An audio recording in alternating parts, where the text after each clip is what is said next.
If you were alone in a room with someone addicted to hard drugs, what would you ask?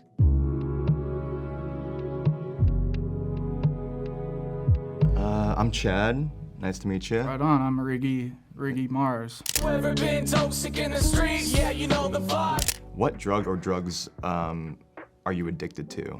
Opiates, but whatever you got. Did you start off with something small like marijuana or? It started for me just like already feeling really nervous and like I don't fit in, mixed with a little bit of peer pressure. Come on, man, like it'll relax you, you know, like hit this. And like my curiosity, I picked it up. And you started off in like high school? 8th grade, I would say. Like my sophomore year is like when my parents first put me in rehab.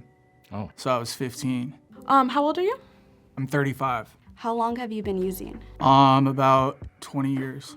What other drugs were Everything. Everything. Ecstasy, ketamine, GHB, psychedelics, powder cocaine, crack cocaine, meth, heroin, and, you know, up until recently, fentanyl. So I was wondering if you could just kind of walk me through the first time that you took drugs. The first time I actually got high off something was inhalants. Like I was huffing WD-40 out of a paper bag. I want to say I was 12. I saw Leonardo DiCaprio do it in the movie Basketball Diaries, and I was like, that looks cool. I'm gonna try that when I get home from school. What are some things that are currently in place in our society that are enabling your addiction or hindering your recovery? Criminalizing us. Just taking advantage of like a mentally ill person. And then you have that title over you forever, you know? I've tried to apply for jobs recently and they run my background and they won't hire me because of some shit I did like 7-8 years ago. So that's like kind of enabling because it's like, all right, it, like I'm just gonna use. I am a police sergeant with the local law enforcement agency. What were your thoughts when you were arrested? My thoughts were, I shouldn't be getting arrested for this. That happening repeatedly, now I'm just like in and out of county jail, in and out, and all I wanted to do was just get high, because I don't like how I feel. Okay. I don't like myself. Right. So is that one of the reasons why you did do heroin? You didn't like yourself? Yeah, I've been doing it so long, I couldn't think of another solution. So because of those experiences, did you have a negative view of people like me? Oh, yeah. Okay. Yeah, like you guys were the enemy. But I've met a few really cool police officers though that like have talked to me, you know, not at me or down on me, like talk to me face to face like a human being, you know? Yeah, I grew to like not like cops very much. Okay, that's fine. And I understand that because your experiences weren't always great, but just to let you know, we're not all like that.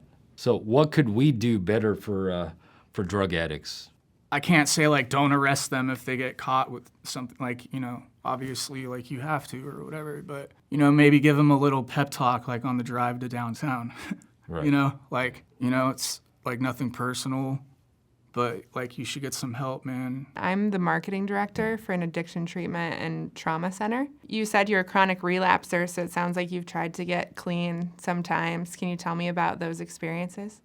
Yeah, you know, I would go to like AA meetings, but just the meetings. So I was like dry. Eventually you get to a point where your body and your brain is just like screaming at you to use, you know. It comes down to your higher power, you know. It comes down to, you know, we use drugs to fill this God-sized hole that only God or spirituality or that a higher power can fill. So I like pray and meditate and stuff. I'm not religious by any means, but that's when I'm having a rough day or month, that's usually what keeps me going smooth, you know? What, like, when you think about treatment or you think about the process of getting clean, what feelings come up for you? Just utter hopelessness. And like, you know, when people look at like recovery or like the destination, right? Like the mountain is so fucking big, it just seems like impossible to ever get there. What do you think is the best and worst advice that you've heard regarding addiction? The worst advice I've heard has got to be relapse is part of the process, because it doesn't have to be. And I know people that were clean that used that excuse. Oh, relapse, it's part of the process, and never came back. You know, they're dead. I've used that excuse before. Hi, I'm Jessica, and I'm an alcoholic. I'm 3 years sober. That is amazing. Was there anything that in particular that happened that made you use? Are you like using to like? I was born with the gene. You're born with a gene. Yeah. Okay. And from I'm dual diagnosed, so like, you know, Oh. I can have the addiction part under control, but I have mental health issues too. So if I don't have that in check, like I'm Right. gonna get loaded. I was also dual diagnosed with anxiety, depression, and alcoholism. So do you have a therapist now? I do. Okay, cool. Yeah, like I need all that outside help too. At one point I was like against like Suboxone Yeah. and methadone, like saying that's not sober, but whatever keeps you from dying, Yeah. you know, recovery is not so black and white like Right. a lot of old timers in AA make it up to be. When I learned that, it gave me a lot less anxiety thinking about like my own situation and like my own path. So my mom is an addict, and also like alcoholism has, you know, ran through my family. Since I've grown up, they've been like, oh, you have the alcoholic gene, you know, you have the addictive gene, so, you know, you need to be extra careful, especially when you go in college. And with my mom, I've had to go between that back and forth of just like, you know, that just hope. It's like, you know, oh, you're doing really good, and, you know, I'm so proud of you, and I love you, and then it's just like, she relapses, and it's like, you know, it just starts all over again. And it's like, every time it just makes me resent her more, because it's like, oh, like, you know, as a kid, it's like my love wasn't enough. And it just, it broke me down so much, because it was like I was just getting so hopeful, and then it would just be that cycle of just being scared, like, oh, where is she? Is she alive? You know, am I gonna see her again? I wish I said I loved her. You know, I have a son, and like, oh man, it would kill me if he like hated me, you know, because of that.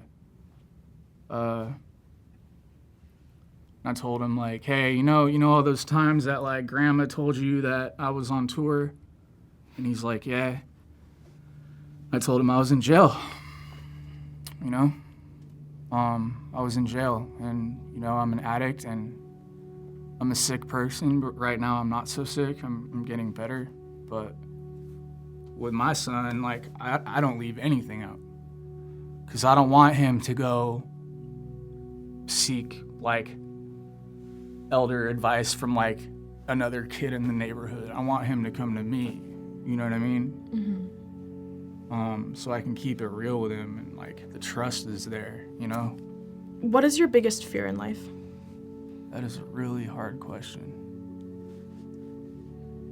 My biggest fear in life is like ending up alone, being like old and like living in regret. Is that also how you've found comfort in drugs? Yeah, I didn't care about any of that shit. You know? It was just like it was something that was always kind of there for you, Yeah, you know, when no one else was. yeah. Yeah, exactly. Yeah. It was so nice meeting you, and like I'm so proud of you for Thank you. everything that you've accomplished, and you know, just like you said, keep going. Thank you. Nice to meet you, man. Nice to meet you. What's up, man?